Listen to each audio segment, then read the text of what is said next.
എന്ന സിനിമ ഷാനിൽ എൻ്റെ അടുത്ത് കഥ പറയുമ്പോൾ ഞാൻ ഷാനിലെ സ്റ്റൈൽ എന്ന സിനിമ ലൊക്കേഷനിലാണ് ഷാനിലിനെ കാണുന്നത്. ഞങ്ങൾ ആദ്യമായിട്ട് പരിചയപ്പെടുന്നു. പിന്നീട് ഒരു സിനിമ ചെയ്യാൻ പോകുന്നുണ്ട്. അപ്പം ഞാൻ കഥ പറയാം. ഷാനിൻ്റെ അടുത്ത് കഥ പറഞ്ഞപ്പോൾ ഞാൻ ഭയങ്കര പൊട്ടിച്ചിരിച്ചൊരു 2-2.5 മണിക്കൂറായിരുന്നു. എൻ്റെ ക്യാരക്ടറിനെ കുറച്ച് സ്ട്രെച്ച് ചെയ്ത് ഫുൾ സിനിമയൊക്കെ പറഞ്ഞു.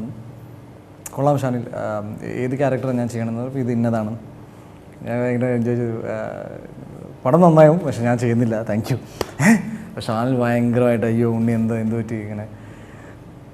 എനിക്ക് എൻ്റെ ക്യാരക്ടർ, ഞാൻ ഇനിയിപ്പോൾ ക്യാരക്ടറിലേക്ക് വരാം. എൻ്റെ ക്യാരക്ടറിൻ്റെ പേര് സിദ്ധാർത്ഥനാണ്. സിദ്ധാർത്ഥ് ഒരു ഫസ്റ്റ് ഇയർ കോളേജിൽ പഠിക്കുന്ന ഒരു യുവാവ് എന്നൊക്കെ പറഞ്ഞപ്പോൾ ഞാൻ പറഞ്ഞു, എടാ എന്നെ കണ്ട ഈ ഫസ്റ്റ് ഇയർ എന്നൊക്കെ പറയുമ്പോൾ 19-20 വയസ്സ്, 18 വയസ്സ്.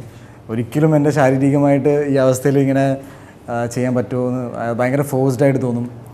പിന്നീട് എൻ്റെ ക്യാരക്ടർ ഒരു ത്രൂ ഔട്ട് ഫ്ലേർട്ടാണ്. ദാറ്റ് ഈസ് ഏത് പെണ്ണിനെ കണ്ടാലും ഇവൻ എന്താ പറയുക ഭയങ്കരമായിട്ട് എക്സൈറ്റഡ് ആയിപ്പോവും, ഫ്ലേർട്ട് ചെയ്യും. അപ്പോൾ എനിക്ക് ഭയങ്കരമായിട്ട് ഫോഴ്സ്ഡ് ആയി തോന്നി ഇതിപ്പോൾ.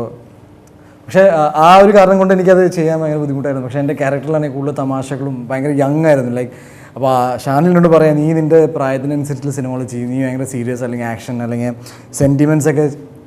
ഞാൻ ആ ഒരു ഇൻഹിബിഷൻസ് എനിക്ക് ഭയങ്കരമായിട്ട് ഉണ്ടായിരുന്നു. ഇൻഹിബിഷൻ എന്ന് പറയുന്നതിനേക്കാളും കൂടുതൽ എനിക്ക് അത്തരം സിനിമകൾ വേണോ എന്ന സംഭവമുണ്ട്. ലൈക്ക് ആ ഒരു ക്യാരക്ടർ വേണോ, എന്നാൽ ഭയങ്കര രസകരമാണ്. പിന്നീട് ഞാൻ ഷാനിലുമായിട്ട് പലതവണ ചായ കുടിക്കാനും അല്ലെങ്കിൽ ഭയങ്കര സുഹൃത്തായി മാറി. അപ്പോൾ എപ്പോഴും കാണുമ്പോൾ ചോദിക്കും എന്തായി പടം, എന്തായി, അത് ക്യാരക്ടർ ഒക്കെ ആയിട്ടില്ല, ഉണ്ണി ചെയ്ത് നന്നായിരിക്കും. അങ്ങനെ ഒരു ഫ്രണ്ട്ഷിപ്പ് ഡെവലപ്പ് ആയപ്പോഴാണ് ഞാൻ പറഞ്ഞത്, ഇനി ഈ സിനിമയ്ക്ക് എന്ത് പറ്റിയാൽ നിൻ്റെ ഉത്തരവാദിത്തമാണ്, ഞാൻ ഈ ക്യാരക്ടർ ചെയ്യുന്നു എന്ന് പറഞ്ഞിട്ട് ഒരു ഹാഫ് ഹാർട്ടഡായിട്ട് തുടങ്ങിയ ഒരു ക്യാരക്ടറാണ്. എന്നാൽ സിനിമയുടെ ഷൂട്ടിംഗ് സമയത്ത് ഞാൻ ഭയങ്കരമായിട്ട് എൻജോയ് ചെയ്തു. ഒരു വൾഗാരിറ്റിയും ക്യൂട്ട്നെസ് തമ്മിലുള്ളൊരു വ്യത്യാസമുണ്ടല്ലോ, അത് ഭയങ്കരമായിട്ട് ഷാനിൽ എന്ന ഡയറക്ടർ എനിക്ക് തന്ന ആ കോൺഫിഡൻസ് പൂർണ്ണമായിട്ട് അവൻ അത് സ്ക്രീനിൽ കൊണ്ടുവന്നുണ്ട്. കണ്ടപ്പോൾ ഭയങ്കര സന്തോഷം തോന്നി. നന്നായി ഈ സിനിമ ചെയ്തതിൽ. ബിക്കോസ് ഇനി അങ്ങനത്തെ ക്യാരക്ടർ, ഈ ഒരു ക്യാരക്ടർ പൂർണ്ണമായിട്ട് നമുക്കൊരു സിനിമയാക്കാമായിരുന്നു എന്നൊക്കെ ഒരു തോന്നൽ വന്നു. Beautiful done. ബിക്കോസ് പിന്നെ ഈ സിനിമയ്ക്ക് വേണ്ടിയിട്ട് പിന്നെ എനിക്ക് തോന്നുന്നു 4 ദിവസം ഞാൻ 8-8.5 മണിക്കൂർ ഓടി ട്രെഡ്മില്ലിൽ. ബിക്കോസ് ചെറുപ്പം തോന്നിപ്പിക്കണം, ലൈക്ക് ഈ പറഞ്ഞ പോലെ 18-19 വയസ്സ് ഫീൽ ചെയ്യണം സ്ക്രീനിൽ. അപ്പോൾ അതിനുവേണ്ടി ഒരു എഫേർട്ട് ഉണ്ടായി. പിന്നെ ഹണി റോസ് എന്നൊരു നായികയുടെ ഒപ്പം ആദ്യമായിട്ട് അഭിനയിക്കാൻ അവസരം കിട്ടി. നല്ലൊരു ടീമിൻ്റെ ഒപ്പം ഭയങ്കര എക്സൈറ്റ്മെൻ്റ് ആയിരുന്നു. ബിക്കോസ് അതാണ് ഈ ചോദ്യം ഉത്തരം. ബിക്കോസ് എനിക്ക് ഇപ്പോൾ ഞാൻ ഈ സിനിമയെ പ്രൊമോട്ട് ചെയ്യാൻ വേണ്ടിയിട്ട് ഈ സിനിമ കാണണം എന്ന് പറയുന്നത് വെച്ചാൽ എൻ്റെ ഒരു സെപ്പറേറ്റ് കഥയാണ്. അതുപോലെ ആസിഫ് ഉണ്ട്, ആസിഫിൻ്റെ സെപ്പറേറ്റ്, വിനയ്, വേണുചേട്ടൻ, ഹണി, പിന്നെ അജു വർഗീസ്, അതുപോലെ മുകേഷ് ഏട്ടൻ, ലെന, കുറേ പ്രോമിനൻ്റ് ആക്ടേഴ്സ് ഈ സിനിമയിൽ വന്ന് പോകുന്നുണ്ട്. നല്ല മ്യൂസിക്, വിഷ്ണു നമ്പൂതിരി പടത്തിൻ്റെ DOP. ഞാൻ KL10 എന്ന സിനിമ ഞാൻ ചെയ്തപ്പോൾ എൻ്റെ കരിയറിൽ ഉണ്ടാക്കിയ ഏറ്റവും വലിയ മാറ്റം ഉണ്ടാക്കിയ സിനിമയാണ് KL10. ആ പടത്തിൻ്റെ DOP ആണ് ഈ പടത്തിൽ വർക്ക് ചെയ്തേക്കുന്നത്. പടത്തിൻ്റെ പ്രൊഡ്യൂസർ നമ്മുടെ അടുത്ത സുഹൃത്തായിരുന്നു, ഭയങ്കര ഒരു ചെറുപ്പക്കാരൻ. പിന്നെ അതേപോലെ തന്നെ ഭയങ്കര ഒരു പുള്ളി ഇപ്പോൾ നമ്മുടെ ഒപ്പം ഇല്ല. അപ്പോൾ ഈ സിനിമ വിജയിക്കണമെന്ന് ഏറ്റവും കൂടുതൽ ആഗ്രഹിക്കുന്നതും അതിൻ്റെ പേരിലും കൂടിയാണ്. ബിക്കോസ് ഭയങ്കരമായിട്ടൊരു ജെനുവിൻ എഫേർട്ട് എടുത്തൊരു വ്യക്തിയാണ്. ഇപ്പോൾ പുള്ളിയുടെ ഫാമിലിയാണ് ഈ സിനിമ കംപ്ലീറ്റ് ചെയ്യുന്നത്. അപ്പോൾ അതുകൊണ്ട് തന്നെ സിനിമ ചെറിയൊരു ഡിലേയും കൂടി ആയിട്ടുണ്ടായിരുന്നു. എന്നാൽ ഒരു ഭയങ്കര നല്ലൊരു സിനിമയുടെ ഭാഗമാകാൻ പറ്റിയതിനും എല്ലാവർക്കും, ഫാമിലി, യൂത്തിനെയൊക്കെ, എസ്പെഷ്യലി യൂത്തിനെയൊക്കെ എൻ്റെ ക്യാരക്ടർ സ്പെസിഫിക്കലി ഭയങ്കരമായിട്ട് അട്രാക്റ്റീവ് എന്ന് എനിക്ക് തോന്നുന്നുണ്ട്. അപ്പോൾ ഓവറോൾ ഒരു നല്ലൊരു ടീമിൻ്റെ ഒപ്പം സിനിമ ചെയ്യാൻ പറ്റി എന്നൊരു സന്തോഷമുണ്ട്. അല്ല, ഞാൻ ഇപ്പം മല്ലു സിംഗ് എന്ന സിനിമയ്ക്ക് ശേഷം ജനങ്ങളുടെ ഒരു തെറ്റിദ്ധാരണ ഞാൻ പറയാം, എനിക്ക് 7 അടി പൊക്കവും അല്ലെങ്കിൽ ഒരു 100 കിലോ ശരീരമുള്ള വ്യക്തിയാണെന്ന്. പക്ഷേ അങ്ങനെയൊന്നുമല്ല. ഞാൻ ഭയങ്കര 5'11", നോർമൽ 80 കിലോ, അത് സാധാരണ ഒരു വ്യക്തിയുടെ ഒരു ഹൈറ്റും വെയിറ്റാണ്. പക്ഷേ ഒരു സിനിമ ചെയ്യുമ്പോൾ എനിക്ക് പലപ്പോഴും തോന്നിയത്, ആ ക്യാരക്ടർ ഒരു പഞ്ചാബിയായിട്ട് കാഴ്ചയിൽ വന്നു കഴിഞ്ഞാൽ തന്നെ 50% എൻ്റെ പെർഫോമൻസ് ലോക്കായി. അതേപോലെ വിക്രമാദിത്യനായാലും ആ ഒരു പോലീസ് ഗെറ്റപ്പിലേക്ക്, ആ മീശ പിരിച്ചിട്ടും അങ്ങനെ ആ ഒരു ഗെറ്റപ്പിലേക്ക് വരാൻ മസിൽ അളീനെ എന്ന് വെറുതെ പറഞ്ഞാൽ പോരാ. ആ മസിൽ ആൾക്കാർ കണ്ടു കഴിഞ്ഞാൽ കുറച്ചും കൂടി ജെന്യുവൻ ആയിരിക്കും. ആ ക്യാരക്ടർ ഭയങ്കര റീച്ചാവും. അതേപോലെ ഒരു മുறை ചെയ്തപ്പോഴും അല്ലെങ്കിൽ ഈ അവരുടെ രാവുകൾ എന്ന സിനിമയെക്കുറിച്ച് ഒരു 19 വയസ്സുകാരൻ എന്ന രീതിയിൽ പറയുമ്പോൾ ഇതേ ക്യാരക്ടർ ചെയ്ത് ഞാൻ മല്ലു സിംഗ് എന്നൊരു ഇമേജ് ഉണ്ടായിരുന്നു. അപ്പോൾ എനിക്ക് ഭയങ്കര നമ്മളെ കൊണ്ടത് പറ്റുമോ എന്ന സംഭവം ഉണ്ടായിരുന്നു. എന്നാലും ഒരു പുഷ് വന്നപ്പോൾ എനിക്ക് തോന്നി എൻ്റെ ഒരു 50% ആ ഒരു കാഴ്ചയിൽ ഇത് രജിസ്റ്റർ ആയി കഴിഞ്ഞാൽ ഇവനൊരു ക്രിക്കറ്റ് പ്ലെയറും കൂടിയാണ്.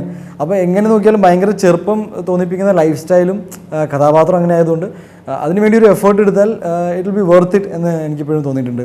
സ്റ്റൈലിൽ ഞാൻ ചെയ്യുമ്പോൾ സ്റ്റൈൽ ഇപ്പോൾ 7 മില്യൺ ആൾക്കാരൊക്കെ യൂട്യൂബിൽ കണ്ടു. ആ സിനിമ ഹിന്ദിയിലൊക്കെ ഡബ് ചെയ്ത് പോയി അവിടെ ഭയങ്കരമായിട്ട് വിജയിച്ചു എന്ന് കേൾക്കുമ്പോൾ ഭയങ്കര സന്തോഷം തോന്നുന്നുണ്ട്. ബിക്കോസ് ആ സിനിമ അത്രയും ഒരു എഫേർട്ട് എടുത്ത് ചെയ്ത സിനിമയാണ്. എനിക്ക് 28 ദിവസം ഞാൻ നോൺ സ്റ്റോപ്പ് ഫൈറ്റ് ചെയ്ത സിനിമയും കൂടിയാണ്.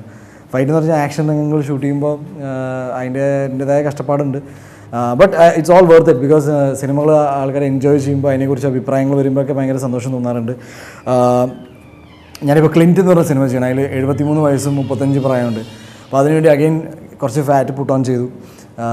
ജസ്റ്റ് ദാറ്റ് എനിക്കൊരു കിട്ടുന്നൊരു കിക്കുണ്ട് ഒരു സിനിമ ചെയ്യുമ്പോൾ അത്തരം ക്യാരക്ടേഴ്സ് ഫസ്റ്റ് ലുക്കിൽ തന്നെ അത് രജിസ്റ്റർ ആവണം, ഈ പ്രായം ഈ കഥാപാത്രം ഇങ്ങനെയൊക്കെയാണെന്ന്. അപ്പോൾ എനിക്ക് തോന്നിയിട്ടുണ്ട് പലപ്പോഴും.